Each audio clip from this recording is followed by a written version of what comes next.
Hello, നമുക്കിന്ന് കുറച്ച് ചാള കിട്ടിയിട്ടുണ്ട് കേട്ടോ. ഒരുപാട് നാളിന് ശേഷമാണ് ചാള കിട്ടിയേക്കുന്നത്. അപ്പോൾ ഞാനിതൊന്ന് തേങ്ങ അരച്ച് വെക്കാൻ പോവുകയാണേ. അപ്പോൾ അതെങ്ങനെയാണ് നമുക്ക് വെക്കുന്നതെന്ന് നോക്കിയാലോ. തേങ്ങ അരച്ച് ഇവിടെ വെച്ചിട്ടുണ്ട്. അതിൻ്റെ വീഡിയോ എടുക്കാൻ ഞാൻ വിട്ടുപോയി.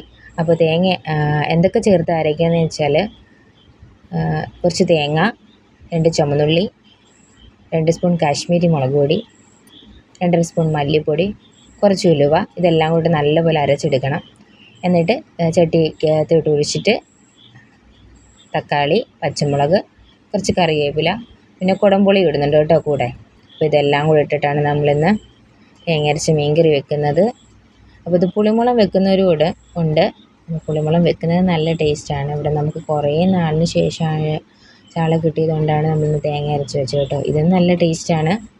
അപ്പോൾ തിളച്ച് വരുമ്പോൾ നമ്മുടെ മീൻകുട്ടന്മാരെ നമുക്ക് പറക്കിയിട്ട് കൊടുക്കാം. അപ്പോൾ കുറച്ച് നമ്മൾ വറുക്കാനും എടുത്ത് വെച്ചിട്ടുണ്ട്. കുറച്ചധികം ഒരു 2 നമ്മൾ വറുക്കാനും എടുത്ത് വെച്ചിട്ടുണ്ട്. അതിൻ്റെ മുട്ടയും അതിൻ്റെ പരിഞ്ഞിലിയൊക്കെ നമ്മളിന്ന്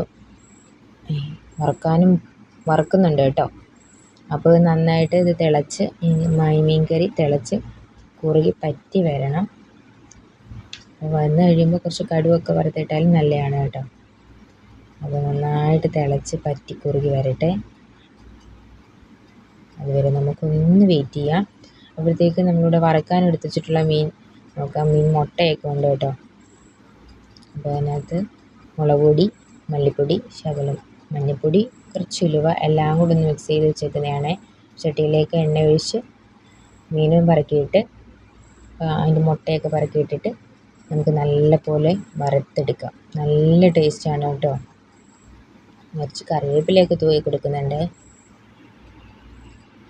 അപ്പോൾ മീൻകറിയും മീൻ പൊരിച്ചതും ഇവിടെ റെഡി ആയിട്ടുണ്ട്. അപ്പോൾ ഇന്നത്തെ ഊണിനുള്ള എന്തൊക്കെയാണ് നമുക്ക് നോക്കാം. ചെറുപയറും കപ്പയ്ക്കും കൊണ്ടൊരു തോരനുണ്ട്, മീൻ കറിയുണ്ട്, മീൻ വറുത്തതുണ്ട്, അപ്പോൾ രസവും ഉണ്ട്. അപ്പോൾ ഇതാണ് കേട്ടോ നമ്മുടെ ഊണ്. അപ്പോൾ ഞങ്ങൾ കഴിക്കട്ടെ. ബായ്.